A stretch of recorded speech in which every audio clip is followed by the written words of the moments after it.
I think he forgot his bilge run must be turned on, or maybe it's upside down for some reason. Just thought you'd enjoy that one now. Of course, you better make sure you're subscribed to the channel or the Drain Plug Mafia may come after you as well. Welcome back, guys, to this week's episode of Boneheaded Boaters of the Week.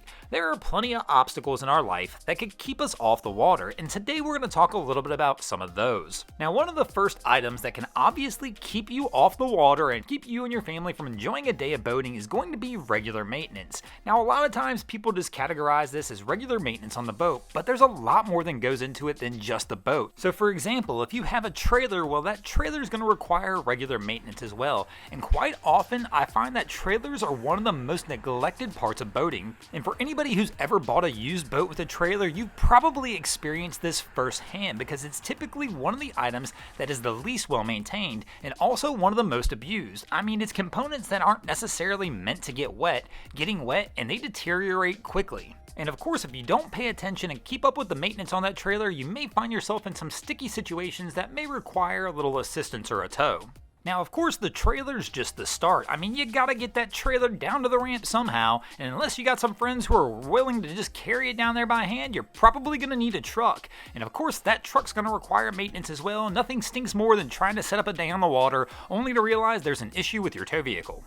But there's still more than that. So your trailer's fine, your truck's well maintained, so you head down to the lake to try and get out there on the water, only to realize you didn't check the water levels. Of course, this is an integral part of boating. You gotta make sure whatever ramp or anything you're gonna use has got water at the time. And speaking of checking things, we're not gonna stop there. You may as well go ahead and check the weather also, because nothing's gonna damper a weekend more than you getting down to the water and finding out things are a little rougher out than you thought they were gonna be, and all of a sudden you have to call it a day. So we've gotten this far. You've taken care of the basics. Truck, check. Trailer, check. We've checked the weather, and we are now ready to roll, get out there with the crew, and take on the water. But that's just where the fun starts. There are still plenty of obstacles that can get in your way when you're out on the water that'll bring a halt to your day. Now, some of these obstacles will be blatantly obvious, and you'll be able to see them coming from quite a ways away. But one of the biggest obstacles you will likely face on the water that can bring a halt to your day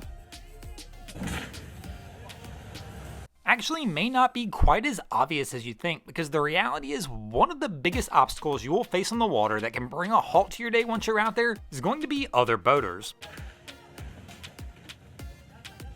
We actually talk about this one quite a lot on the channel, but this is one of the easiest ways to have your day ruined by a captain who just doesn't quite have the knowledge, the know-how, or the rules of the road to go out there and have fun and can wind up ruining your day. Unfortunately, here in the US, another thing we talk about quite a bit, we are definitely a checkbook captain country. For the most part, in most states, if you've got a big enough checkbook, you can find your way out onto the water with little or no boating education whatsoever, which I highly do not recommend. If you're out there buying a new boat, go take one of the free courses from the Coast Guard. There are many different ways for you to go out and learn how to do this safely. Because if you don't, you're probably going to find yourself in some very strange situations not knowing exactly what to do. I mean, think about it. How many people do you think would know what to do in a situation where if you actually ran over an anchor line, what you need to do to get that free? And the reality is most captains probably really wouldn't. And I would also highly recommend this one to anybody who's out on the water. If you do find yourself in a situation where you don't know what the proper etiquette is on how to resolve the situation,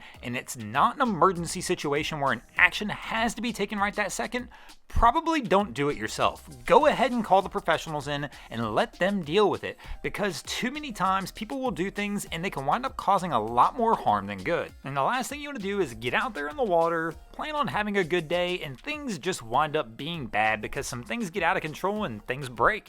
Thanks for watching, guys. I hope you enjoyed this week's episode of Boneheaded Boaters of the Week. If you ever see anything crazy happening out on your waterways, be sure to hit me up on Facebook or Instagram and let me know, and you might see your stories over here. Just like Charles Beak, CrowFab2, Ease and C, Fishing Wizard Luke Holcomb, Gabrielle Ardy, Jordan Burns, Noel Bennett, Podrick Daughtry, Ross Williams, and Supreme Marine did this week. And if you guys haven't already, go ahead and drop an anchor on the subscribe button here. If not, we're coming to steal your drain plug.